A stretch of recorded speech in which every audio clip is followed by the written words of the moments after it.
اعوذ باللہ من الشیطان الرجیم بسم اللہ الرحمن الرحیم ربی اشرح لی صدری ویسر لی امری واحلل عقدۃ من لسانی یفقہوا قولی ربی یسر ولا تعسر وتمم بالخیر اللہم فقہنا فی الدین رب زدنی علما۔ انشاءاللہ آج ہم دیکھیں گے سورہ نساء، اس کی آیات ہم کریں گے 37 سے لے کر 42 تک۔ تو آیا نمبر 37 ہم دیکھتے ہیں، ترجمہ ہم لوگ اس کا پہلے دیکھیں گے۔ الذین، جو لوگ، یبخلون، آپ اس کو دیکھیں یا کو، اس کے سٹارٹ میں یا ہے اس کو علیحدہ کر دیں، اینڈ پہ جو واو نون ہے اس کو علیحدہ کر دیں۔ اب درمیان میں کیا بچا؟ با، خا، لام۔ اردو سے کچھ ملتا جلتا کچھ لگتا ہے ایسی کوئی چیز اردو میں آپ کو؟ بخل کرنا کہتے ہیں نا ہم، یہ وہ چیز ہے۔ تو یا کے معنی ہوں گے وہ، اور واو نون سے ہمیں پتہ چلے گا کہ یہ ایک سے زیادہ لوگوں، دو سے زیادہ کی بات ہو رہی ہے، یعنی کہ گروپ آف پیپل، اور درمیان میں بن گیا بخل۔ تو وہ لوگ جو بخل کرتے ہیں، یا مرونا، واو بھی ہے شروع میں، یا مرونا، اور حکم کرتے ہیں، امر درمیان میں ورڈ ہے، امر کے معنی ہوتے ہیں حکم دینا، حکم کرنا۔ الناسا، لوگوں کو، بالبخلی، ساتھ بخل کا، با ہے نا تو با کے معنی ہوں گے ساتھ بخل کا۔ وَيَكْتُمُونَ، اور ہم نے سورہ بقرہ میں بہت دفعہ پڑھ چکے یہ، اور چھپاتے ہیں۔ یکتمونہ کا مطلب چھپاتے ہیں، وہی درمیان میں دیکھیں آپ، کتما، کتما کا مطلب ہوتا ہے چھپانا، اور یا جو شروع میں ہے کہ وہ کے معنی میں آتا ہے، اور واو نون اینڈ پہ پلورل کے لیے۔ تو یہ اب آپ کو بریک ڈاؤن کرنا آنا چاہیے۔ وہ چھپاتے ہیں ماں جو، آتاہم، عطا کیا، ہم ان کو، کس نے؟ اللہ نے، من سے، فضلہ، اپنے فضل سے، وَأَعْتَدْنَا، اور نون الف اینڈ پہ ہے تو اس کا مطلب ہم نے تیار کر رکھا ہے، للکافرین، لیے کافروں کے، لام زیر شروع میں تو اس کے معنی ہوں گے لیے کافروں کے، عذاباً، عذاب، مہینہ، ذلت والا۔ آیا نمبر 38۔ والذین، اور جو لوگ، ینفقون، یہ سب آپ کو آتا ہے پہلے سے، ینفقون اموالہم، خرچ کرتے ہیں اپنے مال، ریاء، دکھانے کو، ریاکاری کہتے ہیں نا ہم، ریاکاری یہ وہ ہے دکھانے کو، ریاکاری کرنے کو، الناسی، لوگوں کو، اور لا، نہیں، یؤمنون، وہ ایمان لاتے، باللہ، اللہ پر۔ یؤمنون میں بھی اگر آپ دیکھیں تو یا شروع میں جو ہے اس کے معنی ہوں گے وہ، واو نون اینڈ پہ پلورل کے لیے۔ یہ واو نون کی نشانی اب آپ کو سمجھ آ جانی چاہیے کہ یہ جب بھی آپ واو نون اینڈ پہ دیکھیں گے تو آپ کو پتہ لگ جائے گا کہ کافی سارے لوگوں کی بات ہو رہی ہے۔ باللہ، اللہ پر، ولا، اور نہ، بالیومی، دن پر، الآخر، آخرت کے، تو دونوں کو ملا کر بالیوم الآخر، آخرت کے دن پر۔ ومن، اور وہ جو، یکن، ہو جائے، الشیطان، شیطان، لہو، جس کا، قریناً، ساتھی، فساء، پس، بہت برا ہے، قریناً، ساتھی۔ آیا نمبر 39۔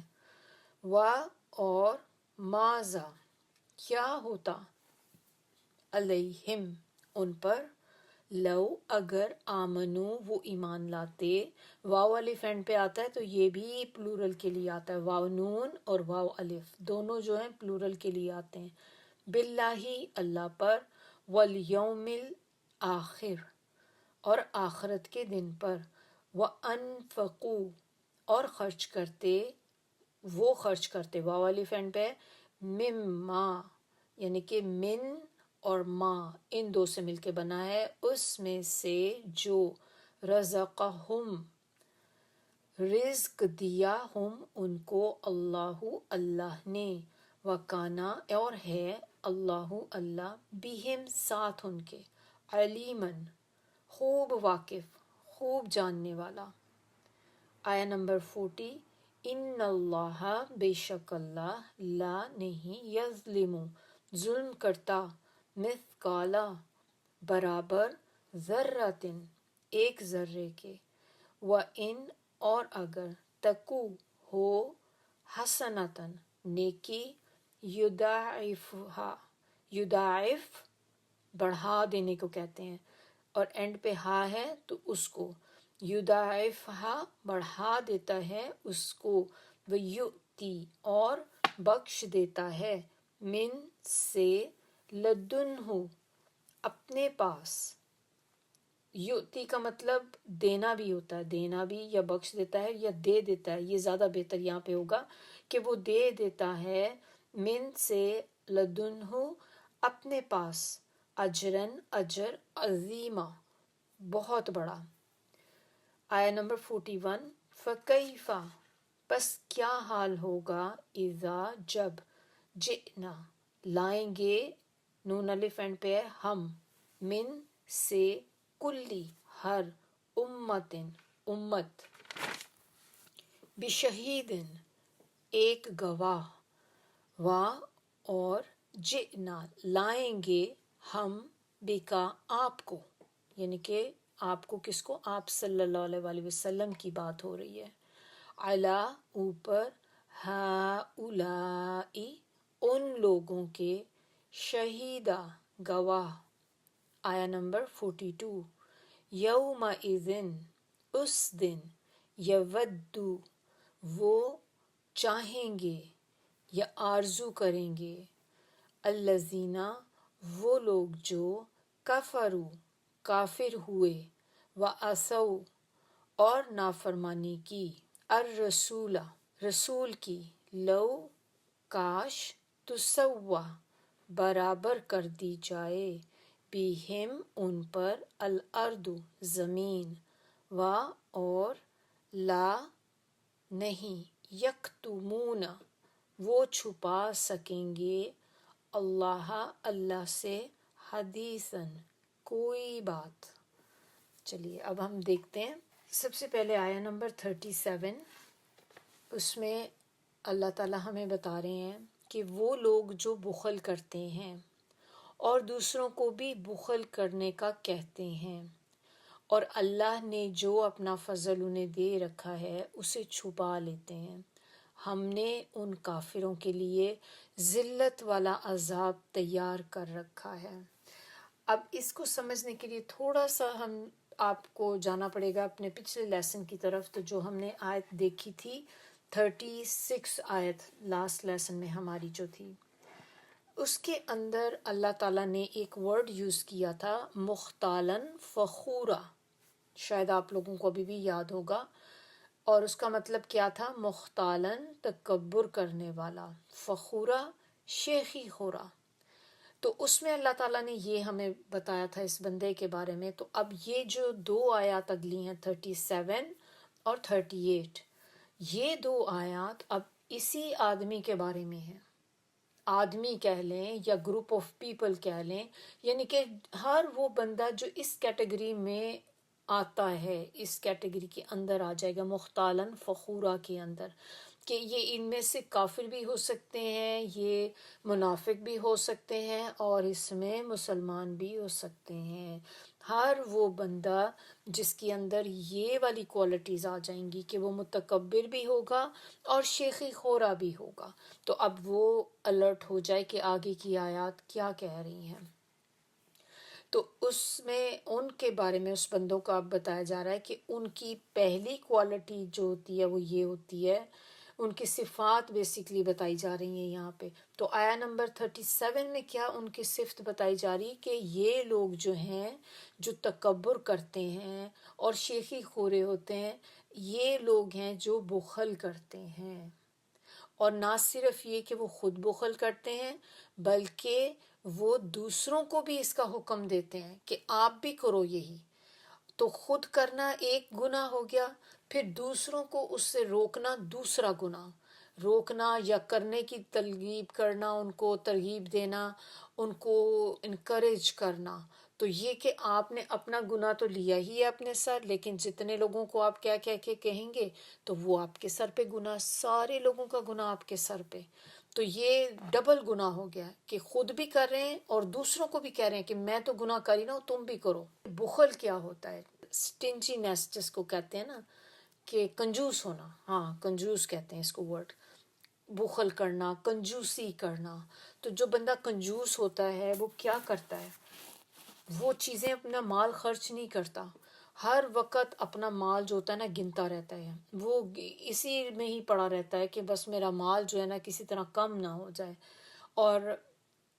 اور اس کے اندر جو چیز امپورٹنٹ ہے بخل میں وہ یہ ہوتی ہے کہ جو اس طرح کے لوگ ہوتے ہیں یہ ان جگہوں پر بھی خرچ نہیں کر سکتے جہاں پر خرچ کرنا لازم ہوتا ہے۔ جو اللہ تعالیٰ نے ذمہ داریاں انسان کے اوپر ڈالی ہیں کہ جہاں پر آپ کو خرچ کرنا ہے آپ وہاں بھی خرچ نہیں کرتے۔ تو کون سی ایسی ذمہ داریاں ہوتی ہیں کہ جہاں ہمارے اوپر ہے کہ ہم خرچ کریں؟ ایک تو دیکھیں کہ ہمیں زکوٰۃ دینا لازم ہے ہر بندے کے اوپر، کیونکہ یہ جو 5 پلرز آف اسلام ہیں ان میں سے ایک زکوٰۃ ہے۔ تو اگر کوئی بندہ زکوٰۃ ادا نہیں کرتا تو آپ نے ایک پلر اسلام کا جو ہے نا وہ آپ نے چھوڑ دیا ہے۔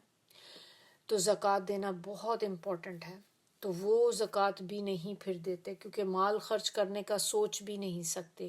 دوسری ذمہ داریاں اللہ تعالیٰ نے جو ان کے اوپر ڈالی ہیں وہ ان کی فیملی ہے، ان کے بیوی بچے، ان کے گھر والے، جیسے ان کے ماں باپ، بہن بھائی، وہ ان لوگوں کے اوپر بھی اپنا مال خرچ نہیں کر سکتے۔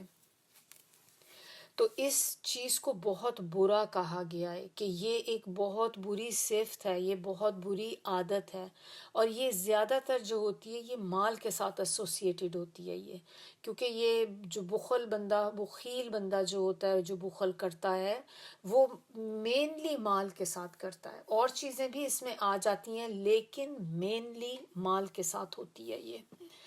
اور انسان کو یہ کرتا کیا ہے؟ اب یہ مالی حقوق ادا کرنے سے روک دیتا ہے، پھر اسی وجہ سے بندہ یتیموں، مسکینوں اور کوئی بھی ضرورت مند جو ہوتے ہیں ان پہ اپنا مال خرچ نہیں کر سکتا۔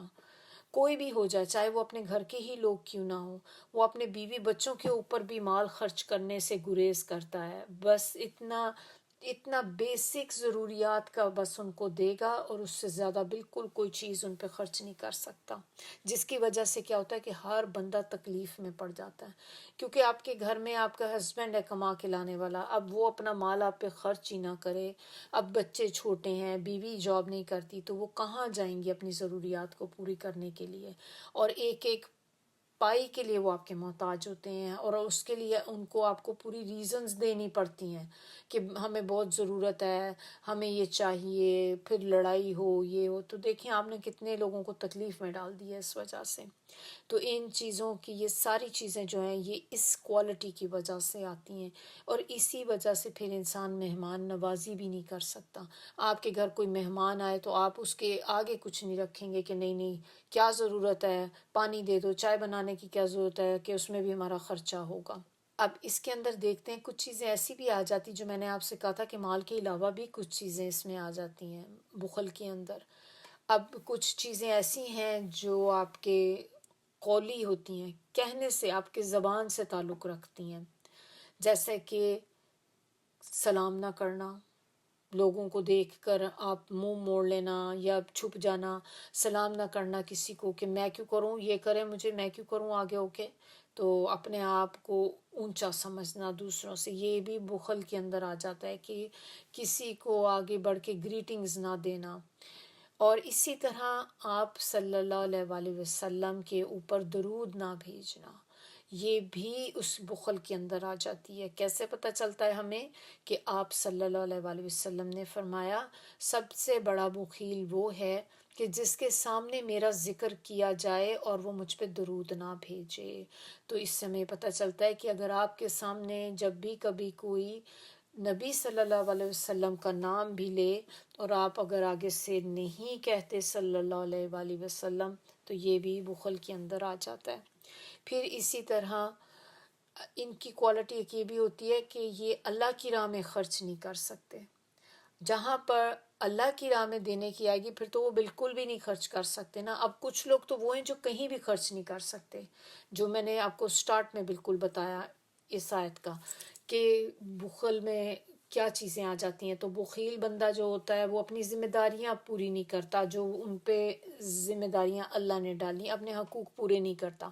اس کے علاوہ اللہ کی راہ میں بھی خرچ نہیں کرتا۔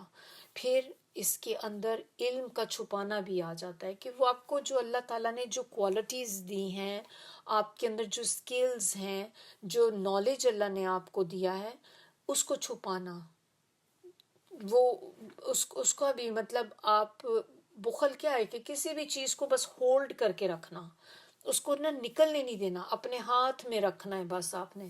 تو آپ کو جو چیزیں بھی آپ کو اللہ نے دی ہیں کوالٹیز، ان کو بھی آپ نے بس اپنے تک ہی رکھا ہوا ہے کہ میں نے کسی کو بتانی نہیں، کسی پہ خرچ نہیں کرنا، کسی کو کچھ بھی میں نے اپنا نہیں بتانا، کسی سے شیئر نہ کرنا کوئی بھی چیز۔ اسی طرح ایک اور حدیث ہے نبی صلی اللہ علیہ وآلہ وسلم کی، انہوں نے فرمایا کہ آدمی میں سب سے بدترین چیز بے صبر پن کے ساتھ بخل اور حد سے زیادہ بزدل ہونا۔ یعنی کہ اگر کسی شخص کے اندر کوئی بہت بری چیز آپ کہہ لیں ہے تو وہ یہ چیز ہے کہ ایک تو اس کے اندر بے صبرا پن ہو، جلد بازی ہو، بس جلدی جلدی ہر کام ہو جائے، اور اس کے ساتھ ساتھ اس کے اندر بخل بھی ہو، اور پھر حد سے زیادہ بزدلی، کیونکہ مومن جو ہوتا ہے نا وہ بزدل نہیں ہوتا، یہ دوسروں کو بھی لگاتے ہیں، خود تو کر ہی رہے ہیں، دوسروں کو بھی اپنے ساتھ لگاتے ہیں کہ تم بھی آؤ کرو اس کام کو۔ پھر اور کیا کرتے ہیں یہ لوگ، ایک اور کوالٹی بھی ان لوگوں کی ہے، ایک تو بخل کرتے ہیں، اس کے علاوہ اللہ نے ان کو اپنے فضل سے جو دے رکھا ہے اس کو چھپاتے ہیں۔ اللہ نے اپنے فضل سے کیا دے رکھا ہے، جو بھی نعمت اللہ تعالیٰ نے ان کو دی ہے، کتنی نعمتیں اللہ تعالیٰ کی، تو ہر چیز ہی نعمت ہے نا، تو جو نعمتیں اللہ تعالیٰ نے دی ہیں ان کو ظاہر نہ کرنا، دوسروں کے سامنے چھپا لینا، اور اس طرح سے ہو کہ جب اس کو کہیں دیکھا جائے تو اس بندے کے اوپر اللہ کی رحمت کے کوئی آثار نظر ہی نہ آتے ہوں۔ یعنی کہ آپ اپنا گیٹ اپ اس طرح کا کر لیں کہ جب آپ کسی کے سامنے آئے جائیں تو لگے کہ آپ فقیر ہیں۔ وہ اس طرح سے جان بوجھ کے اپنا حلیہ ایسا بنا لیتے ہیں کہ ہم لوگوں کے سامنے جب جائیں گے تو لوگ ہمیں یہی سمجھیں کہ ہمارے پاس تو کچھ بھی نہیں، ہم تو بس ہینڈ ٹو ماؤتھ ہیں، بڑا برا حال چل رہا ہے، بس گزارا نہیں ہو رہا، اور جبکہ ان کے تجوریاں بھری ہوئی ہیں، بینک بیلنس ہے اتنا زیادہ، لیکن لوگوں کے سامنے دکھاوے کے لیے اس طرح کرتے ہیں کہ اپنا ہمیشہ کمپلین ہی کرتے رہیں۔ بس جو آپ نے اکثر ایسے دیکھا ہوگا، کچھ لوگ ہوتے ہیں نا وہ رونا ہی روتے رہتے ہیں آپ کے ساتھ بیٹھیں گے، حالانکہ آپ جب ان سے ڈیٹیل میں ذرا پوچھتے ہیں یا آپ کو اندازہ ہوتا ہے کہ نہیں حالات تو بڑے اچھے ہیں ان کے اندر سے، یعنی کہ مال ان کے پاس بہت ہے، لیکن سٹنجی اتنے زیادہ ہیں کہ وہ خرچ نہیں کر پاتے، جس کی وجہ سے ان کا اپنا حلیہ اتنا برا، بیوی بچے بیچارے نہ کھانے کو ان کو مل رہا ہے صحیح طریقے سے، کیونکہ آپ نے مال خرچ ہی نہیں کرنا ان کے اوپر۔ تو اور ریزن کیا ہوتی ہے کہ ایسا نہ ہو کہ میں لوگوں کے سامنے اچھے کپڑے پہن کے جاؤں، اچھی گاڑی استعمال کروں تو لوگ پھر مجھ سے مانگنا نہ شروع کر دیں کہ یہ تو بڑا ان کے پاس تو مال ہے تو اس سے لیتے ہیں۔ ڈونیشن والے بھی آنا شروع ہو جاتے ہیں نا کہ پھر ڈونیشن مانگیں گے کہ یہ تو بڑے امیر لگتے ہیں، تو آپ کو ہوتا ہے کہ نہیں بس کوئی مجھ سے مانگ نہ لے تو میں نے نا چھپا لینی ہے ہر چیز۔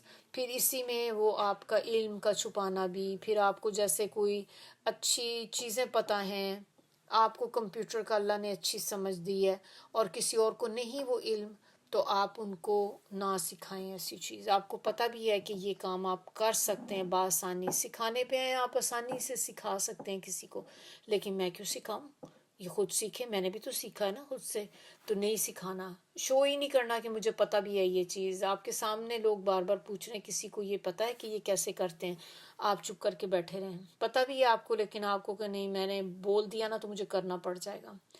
تو یہ کام اس میں چھپانے کے اندر آ جاتا ہے.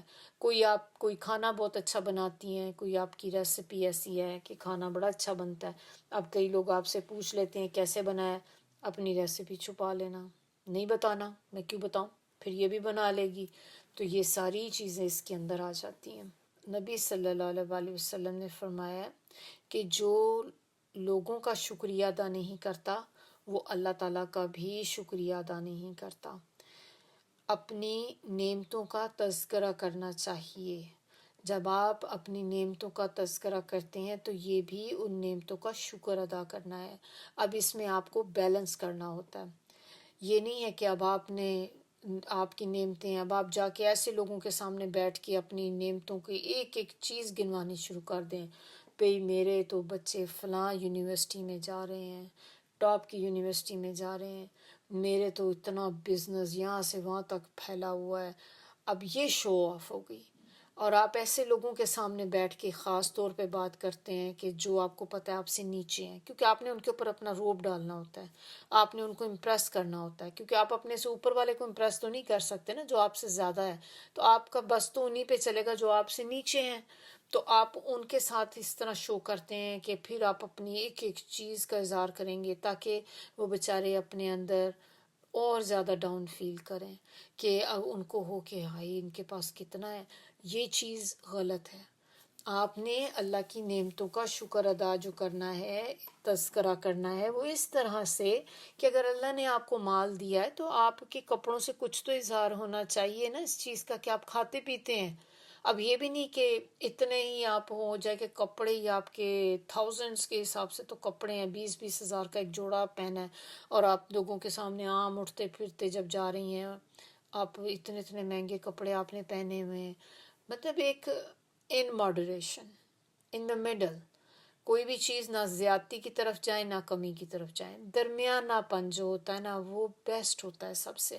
بس بہت آپے سے باہر بھی نہ ہو جائیں اور بہت ہی حد تک کنجوسی میں بھی نہ چلے جائیں. اور یہ ہے جو انسان کو مینیج کرنا پڑتا ہے.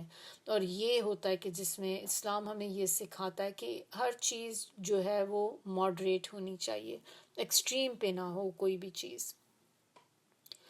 اسی طرح اللہ نے جو آپ کے اوپر احسانات کیے ہیں، کوئی آپ کو موقع ایسا یاد آتا ہے کہ اللہ تعالیٰ نے آپ کو کسی بڑی آزمائش سے بچا لیا، کوئی بہت بڑا آپ کا نقصان ہونے جا رہا تھا لیکن اللہ تعالیٰ نے آپ کو اینڈ ٹائم پر بچا لیا. کسی برے بندے سے آپ کا واسطہ پڑنے لگا تھا، کہیں جگہ آپ اپنے بچوں کا رشتہ کرنے لگے تھے تو بڑے برے قسم کے لوگ آپ کو مل گئے اور اللہ تعالیٰ نے اینڈ ٹائم پر آپ کو بچا لیا. تو اللہ کا بہت بڑا احسان ہے. پھر انسان سوچتا ہے کہ میں پہلے کیا تھا اور اللہ نے مجھے کہاں سے کہاں پہنچا دیا. تو اللہ کا آپ کے اوپر احسان ہے. آپ کے بچے اگر دین پر چلنے والے ہیں تو یہ اللہ کا بہت بڑا احسان ہے. تو اس طرح کی چیزیں جو ہیں، اللہ کے احسانات کو بیان کرنا شکر ہے.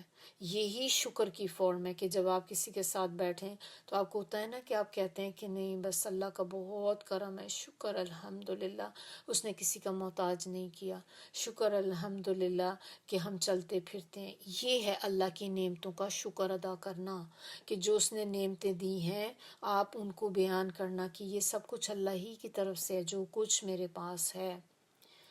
اور اگر آپ یہ نہیں کرتے تو پھر یہ ناشکری کے اندر آ جاتا ہے. تو اللہ کی نعمتوں کا ذکر کرنا اور اللہ کی نعمتوں پر فخر کرنا یہ دو ڈیفرنٹ چیزیں ہیں.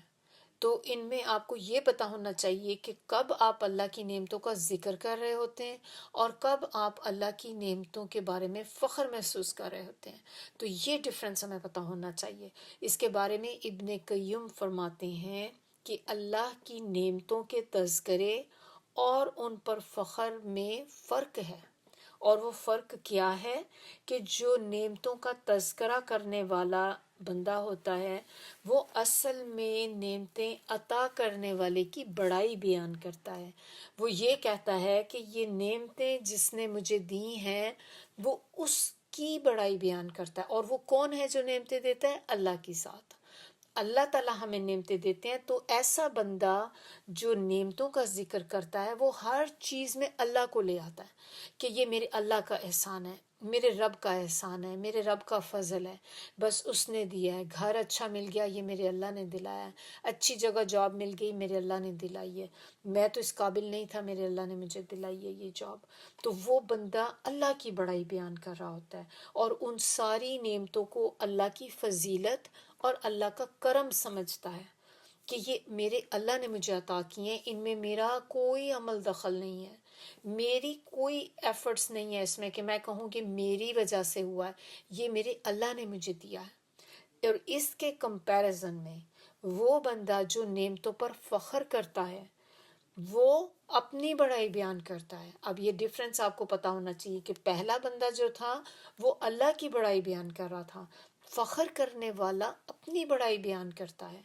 وہ کہتا ہے کہ یہ میری محنتوں کا نتیجہ ہے، یہ تو میں نے دن رات محنت کی، میں راتوں کو جاگی، میں نے رات کو اتنا پڑھا، میں نے پورے 1 مہینے تک کچھ نہیں کیا سوائے میں پوری رات جاگتی تھی، میں پڑھتی تھی، بڑی محنت کی، تو اس کے بعد میرا یہ دیکھیں کہ میری جو ایک طرح سے کہہ لیں کہ ٹاپ کیا ہے میں نے۔ اکثر ہوتا ہے نا لوگوں کو کہ میں نے بھئی اسٹریٹ ایز آ گئے میرے، میں نے تو اپنی کلاس میں ٹاپ کر لیا، یا میرا اتنی اچھی پریسٹیجیس قسم کی یونیورسٹی جو تھی اس کے اندر میرا ایڈمیشن ہو گیا، میں تو اتنی زبردست مجھے جاب مل گئی۔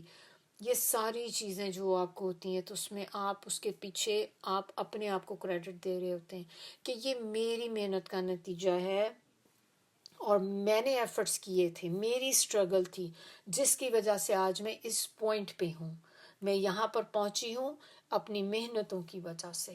اور یہ وہی بندہ ہوتا ہے جو اس طرح کے کام کرتا ہے، پھر یہ لوگوں کے اوپر بھی زبان درازی کرتا ہے۔ ایسا بندہ وہ لوگوں میں کیڑے نکالتا ہے، کیونکہ پھر جس کو اپنے اوپر اتنا زیادہ ہوتا ہے کہ یہ میں یہ میری وجہ سے ہوا، یہ سب کچھ میری محنتوں کا نتیجہ ہے، تو ایسا بندہ پھر جب لوگوں میں بیٹھتا ہے تو وہ لوگوں کو اپنے سے حقیر جانتا ہے اور پھر ان کی ہر چیز میں کیڑے نکالے گا، اور کہ تمہارے میں تو یہ بھی بری چیز ہے، تم ایسے کرتی ہو، تم یہ کرتی ہو، لوگوں پہ زبان درازی بھی کرتا ہے، اور وہ لوگوں کو یہ ریئلائز کراتا ہے کہ وہ ان سے سپیریئر ہے اور لوگوں کو اپنے سے کم تر سمجھتا ہے، انفیریئر سمجھتا ہے، لوگوں کو حقیر جانتا ہے۔ اور یہ چیز جو ہے، جو نعمتوں پر فخر کرنے والا بندہ جب یہ کام کرتا ہے تو یہ چیز کیا ہوتی ہے؟ تکبر ہوتا ہے کہ آپ کے اندر غرور ہے۔ تکبر کیا ہے؟ کہ انسان حق بات کو قبول نہ کرے اور لوگوں کو حقیر جانے۔ اگر آپ جاننا چاہتے ہیں کہ آپ متکبر ہیں یا نہیں تو آپ دیکھیں کہ آپ لوگوں کے ساتھ کیسے بیہیو کرتے ہیں۔ جب آپ لوگوں میں بیٹھتے ہیں آپ اپنے آپ کو کیا ان سے اونچا سمجھتے ہیں کہ میں اس سے تو بہتر ہوں؟ یہ جو بندی بیٹھی ہے، آپ نے کوئی، آپ کو دیکھنے میں ہی لگ رہا ہے کوئی غریب سی بندی ہے، تو آپ اس کے سامنے بیٹھیں اس طرح سے کہ آپ دیکھیں اسے، اس کو تو نہیں کہہ رہے لیکن دل میں آپ کے فیلنگ آ رہی ہیں اس کو دیکھ کر کہ یہ کیا پہنا ہوا ہے، پتہ نہیں کتنی غریب ہے، کس طرح کی ہے بندی، باتیں دیکھو کس طرح کی کرتی ہے، اسے تو پتہ ہی کچھ نہیں ہے باہر کا۔ تو جو اگر آپ اس کو اپنے آپ سے نیچے سمجھتے ہیں نا تو حقارت سے دیکھتے ہیں اس کو، یہ ہے غرور، اور ایسا بندہ جنت میں نہیں جاتا۔ نبی صلی اللہ علیہ وآلہ وسلم کی صبح شام کی دعائیں جو بار بار میں آپ سے ذکر کرتی ہوں، ان دعاؤں میں نبی صلی اللہ علیہ وسلم ایک دعا یہ بھی کیا کرتے تھے جس کے اندر وہ بخل سے بھی پناہ مانگا کرتے تھے کہ اللہ تعالیٰ ہمیں بخل سے بچانا، اور وہ دعا جو ہے وہ کیا ہے؟ اللہم انی اعوذ بک من الہم، یعنی کہ اے اللہ تعالیٰ، اے اللہ میں تجھ سے پناہ مانگتا ہوں ہمی،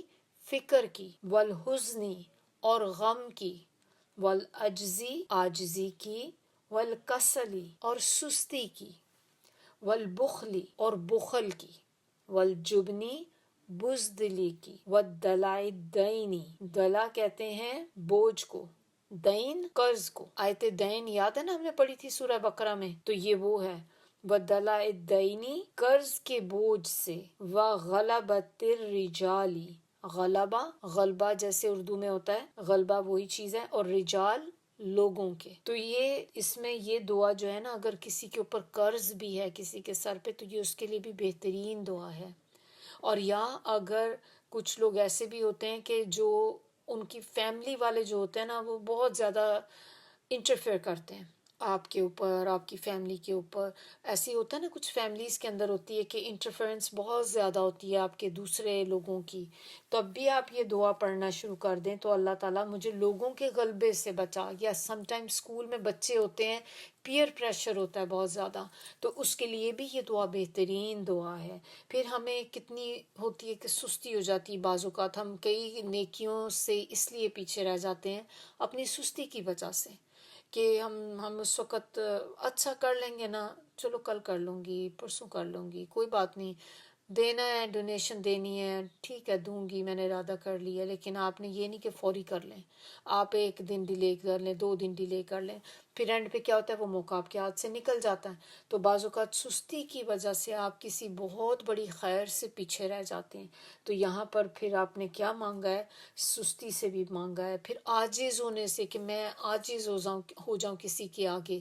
یعنی کہ آپ اتنے مجبور ہو جائیں کہ ایسے حالات میں ہو جائیں کہ بس آپ لوگوں کے ڈیپینڈنٹ ہو جائیں. اللہ تعالیٰ ایسی چیزوں پہ ہم سب کو ایسی چیزوں سے بچائے. پھر اس میں آپ مانگتے ہیں کہ اللہ تعالیٰ فکر سے بچا لے مجھے. فکر یعنی کہ ہم سے مستقبل کا فکر، کیا ہوگا فیوچر میں میرے ساتھ، کہاں سے کھائیں گے، انسٹالمنٹس کہاں سے دیں گے، کہاں سے سب خرچہ ہوگا، بل کہاں سے آئیں گے. یہ فکریں ہوتی ہیں نا انسان کو فیوچر کی. تو یہاں پر آپ کہہ رہے ہیں اللہ تعالیٰ مجھے فیوچر کی فکر سے اللہ تعالیٰ نجات دے دے. پھر آپ حزن جو ہوتا ہے یہ ماضی کا غم ہوتا ہے. کوئی بھی ایسی چیز جب بھی آپ اس کے بارے میں سوچیں تو آپ کو غم زدہ کر دے، دکھی کر دے. تو یہ چیزیں اتنی خوبصورت دعا ہے کہ کتنی چیزیں آپ نے اس میں مانگ لی. اور یہ دعا نبی صلی اللہ علیہ وآلہ وسلم پڑھا کرتے تھے. تو اس کو یاد کر لیں، مشکل نہیں ہے، لیکن یہ کہ چھوٹی سی دعا ہے لیکن کتنا کچھ ہے اس کے اندر. یہ سارا کچھ اللہ تعالیٰ نے جب بتا کے تو کہا کہ جو لوگ یہ کام کرتے ہیں ان لوگوں کے لیے دردناک عذاب تیار کر رکھا ہے. کیوں ہے ایسے لوگوں کے لیے دردناک عذاب؟ جو اپنا مال خرچ نہیں کرتے، کیونکہ وہ اللہ کے بندوں کے ساتھ تکبر کرتے ہیں. جب وہ اس طرح کا ایٹیٹیوڈ ان کا ہوتا ہے تو اس میں ساتھ میں ایروگینس بھی ہوتی ہے. ایروگینٹ ہو جاتے ہیں یہ لوگ، تبھی تو وہ دوسرے کو اپنے سے کمتر سمجھتے ہیں اور ناشکری کرتے ہیں، اللہ کے حقوق ادا نہیں کرتے، اللہ کی نافرمانی میں آگے چلے جاتے ہیں، حدیں کراس کر جاتے ہیں. آیا نمبر 38. اور جو لوگ اپنا مال لوگوں کو دکھانے کے لیے خرچ کرتے ہیں وہ نہ اللہ پر ایمان رکھتے ہیں اور نہ ہی آخرت کے دن پر، اور جس شخص کا شیطان ساتھی بن گیا تو وہ بہت ہی برا ساتھی ہے. اب پچھلی آیت میں اللہ تعالیٰ نے بتایا تھا وہ لوگ جو مال کو ہولڈ کر کے رکھتے ہیں، اپنا مال نکلنے ہی نہیں دیتے. اور اب یہاں پر اس سے اوپوزٹ لوگوں کی بات ہو رہی ہے کہ وہ بھی لوگ ہیں، ایک ٹائپ ان لوگوں کی یہ بھی ہے مختالن فخورہ کی کہ وہ اپنا مال بے درے خرچ کرتے ہیں، بے جا خرچ کرتے ہیں. اور کہاں کرتے ہیں؟ ایسی جگہوں پر جہاں پر ان کو اس چیز کی امید ہو کہ ان کی واہ واہ ہوگی، ان کی شہرت ہوگی. تو یعنی کہ دکھاوے کے لیے اپنا مال خرچ کرتے ہیں. تو وہ جہاں پر بھی ایسی جگہوں پہ جا کر اپنا مال خرچ کریں گے جہاں پر ان کو یہ امید ہوگی کہ یہ لوگ جو ہیں یہ میری واہ واہ کریں گے، میرا نام ہوگا. وہ اللہ کے لیے نہیں کر رہے ہوتے، وہ یہ نہیں ان کی انٹینشن ہوتی کہ میں نے اللہ کی رضا لینی ہے، میرا اللہ مجھ سے راضی ہو جائے. وہ صرف اس وجہ سے کرتے ہیں کہ یہ سب سمجھیں کہ میں کتنا خرچ کرتا ہوں یا کرتی ہوں. اسراف کرتے ہیں اور ریاکاری کرتے ہیں. یہ ہے ریاکاری کہ جب آپ دکھاوے کے لیے اپنا مال خرچ کرتے ہیں. تو اب آپ نے دیکھا ہے کہ دونوں میں کمپیریزن ہیں، یہ وہی اسی کے اندر آ جاتے ہیں مختالن فخورہ کے اندر. ایک ان میں سے پھر وہ ہوتا ہے جو بالکل ہی مال خرچ نہیں کرتا، اور ایک وہ ہوتا ہے جو اتنا مال خرچ کرنے لگ جاتا ہے. لیکن ان دونوں آیات کو اگر ہم سامنے رکھیں تو پھر اس سے ایک یہ بھی بات سامنے آتی ہے کہ ایسے لوگ اللہ کی راہ میں نہیں خرچ کر سکتے. یعنی کہ بخل کریں گے تو اللہ کی راہ میں خرچ، جب اللہ کی راہ میں خرچ کرنے کی باری آئے گی تو بخیل بن جاتے ہیں، اور جب دنیا میں خرچ کرنے کی باری آتی ہے تو پھر وہ اسراف کرنے لگ جاتے ہیں، اتنا زیادہ خرچ کرنے لگ جاتے ہیں کہ وہ ان کو ہوتا ہے کہ بس دکھائیں لوگوں کو کہ اللہ نے ہمیں اتنا دیا ہے۔ تو ہر چیز پھر اپنی، مطلب شادیاں بھی ان کی آپ دیکھ لیں، فنکشنز ان کے دیکھ لیں، گیدرنگز کوئی بھی ہوں گی تو اس طرح خرچ کیا ہوگا کہ انسان حیران رہ جاتا ہے کہ اس میں تو آپ کتنے غریبوں کو سپورٹ کر سکتے ہیں، کتنے لوگوں کی شادیاں آپ کر سکتے ہیں جس میں آپ ایک شادی کر رہے ہیں۔ تو چونکہ ان کا مقصد اس کے اندر کیا ہوتا ہے کہ لوگ صدیوں تک یاد کریں کہ ایک شادی ہوئی تھی، اتنی زبردست شادی تھی اور اتنی ڈشز تھی وہاں پہ کہ بے پناہ، سمجھ نہیں آتی تھی بندہ کیا کھائے کیا چھوڑے۔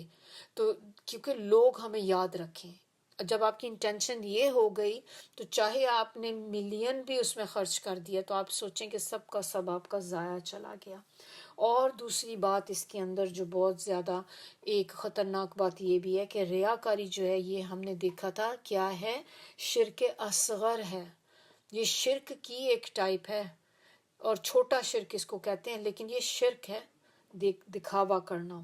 اب ریاکاری جو کرتے ہیں ان کی سزا کیا ہوتی ہے، اس کے بارے میں ایک بخاری کی حدیث ہے کہ آپ صلی اللہ علیہ وسلم نے فرمایا جو لوگوں کو سنانے کے لیے عمل کرے گا، سنانے کے لیے دکھانے کے لیے عمل کرے گا تو اللہ تعالیٰ قیامت کے دن اس کا بھید جو ہے وہ کھول دے گا سب کے سامنے، اور جو لوگوں کو مشقت میں ڈالے گا تو اللہ قیامت کے دن اسے مشقت میں ڈالے گا۔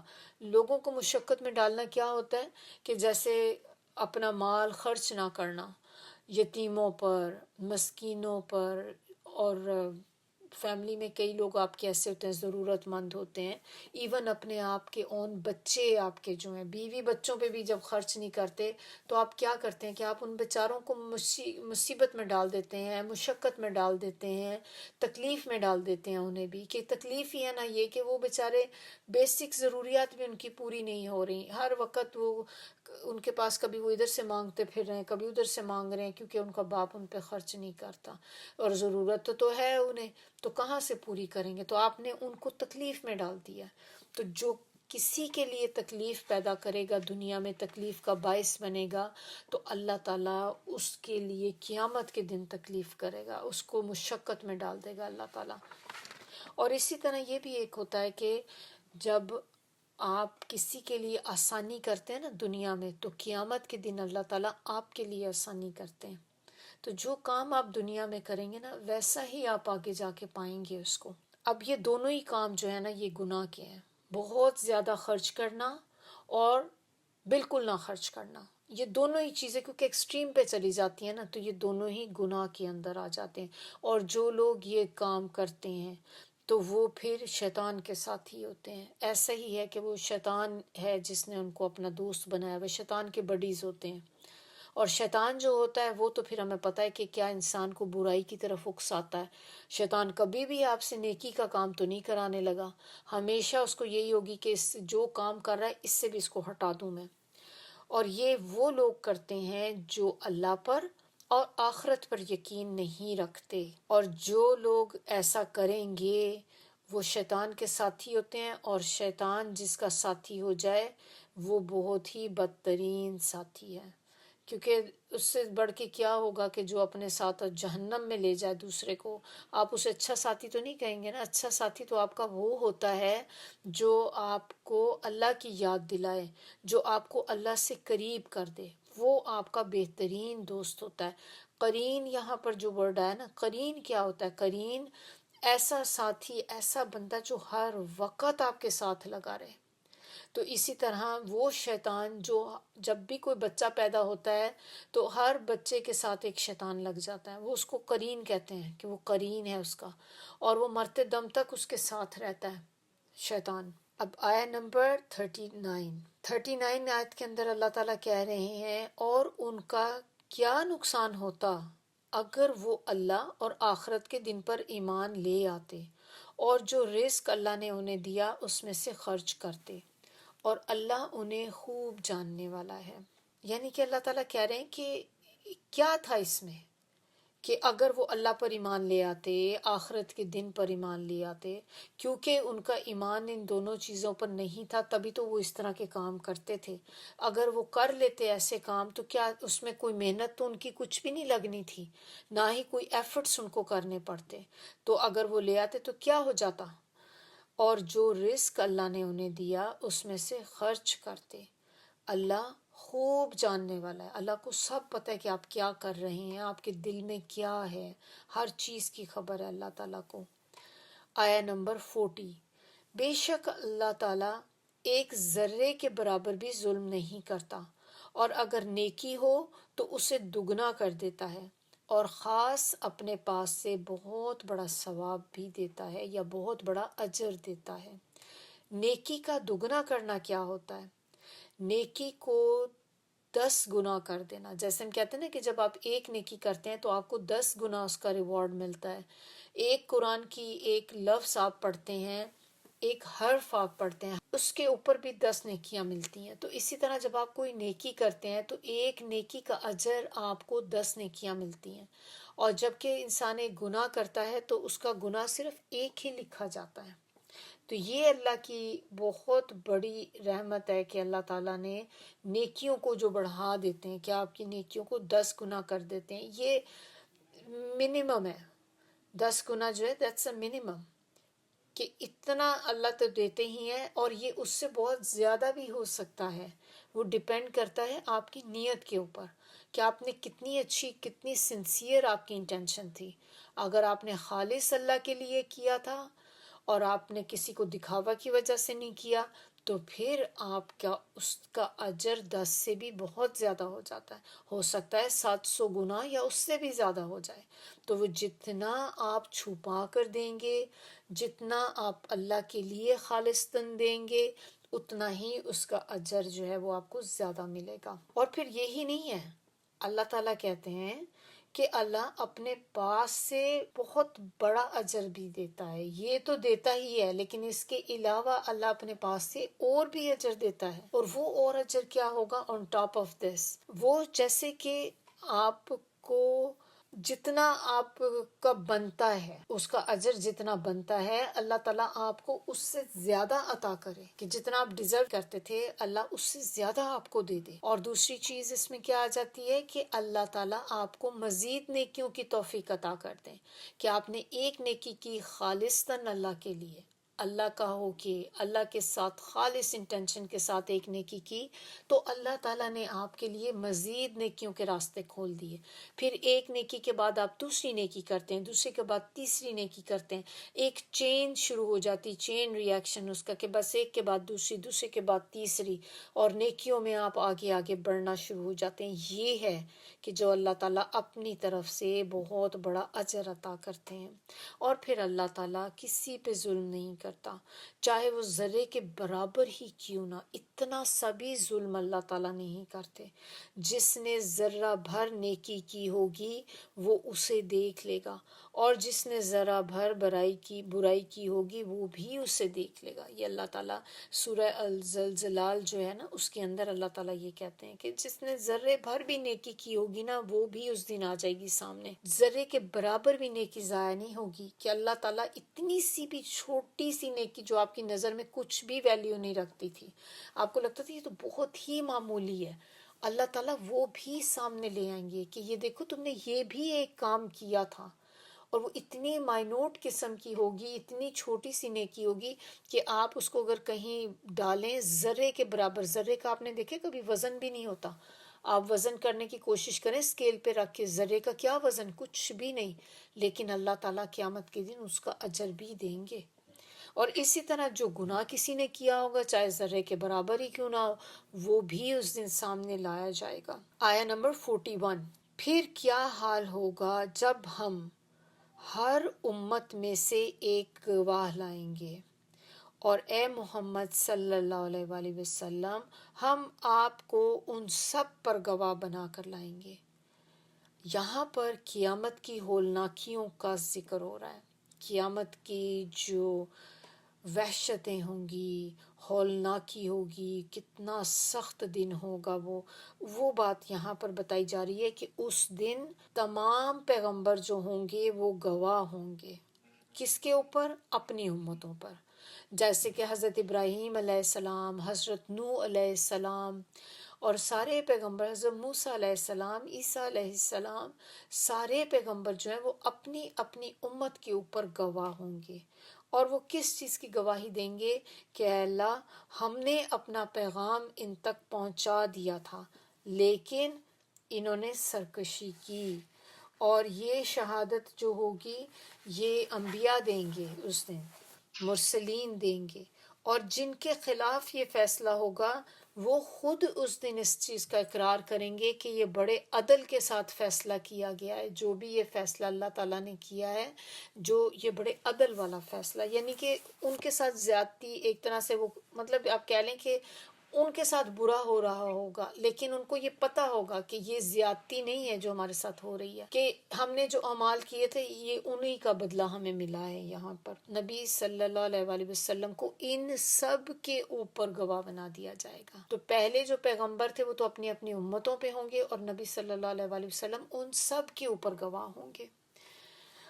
اور یہ جو آیت جیسے کہ میں نے آپ کو بتائی تھی کہ اس میں قیامت کا یعنی کہ میدان حشر کا جو منظر ہے بتایا جا رہا ہے، اور اللہ تعالیٰ کی عدالت کا ذکر بتایا جا رہا ہے کہ عدالت لگے گی اللہ تعالیٰ کی.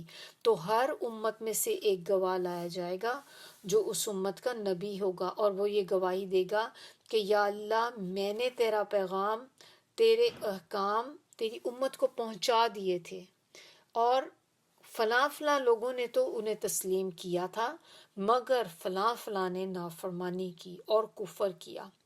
لیکن اس وقت کیا ہوگا کہ جب وہ یہ بات کر رہے ہوں گے تو ان کی جو امت کے لوگ ہوں گے وہ صاف مکر جائیں گے، آگے سے اللہ کے سامنے مکر جائیں گے، اور آگے سے کہیں گے کہ ہمارے پاس تو کوئی ڈرانے والا آیا ہی نہیں، یہ تو جھوٹ بول رہے ہیں، ہمارے پاس تو کوئی بھی نہیں آیا، کسی نے ہمیں نہیں کبھی بتایا کہ ہم نے کرنا کیا ہے. تو اس وقت بھی آپ دیکھیں کہ قیامت کے دن بھی جھوٹ بولنے سے یہ لوگ باز نہیں آئیں گے. اللہ کے آگے کھڑے ہوں گے اور وہاں پہ بھی جھوٹ بول رہے ہوں گے یہ، اور اس وقت وہ کوشش کریں گے کہ اللہ کے سامنے اپنے نبی کو جھٹلا دیں. تو اس وقت نبی صلی اللہ علیہ وآلہ وسلم ان انبیاء کی شہادت کی تصدیق کریں گے. کیسے تصدیق کریں گے؟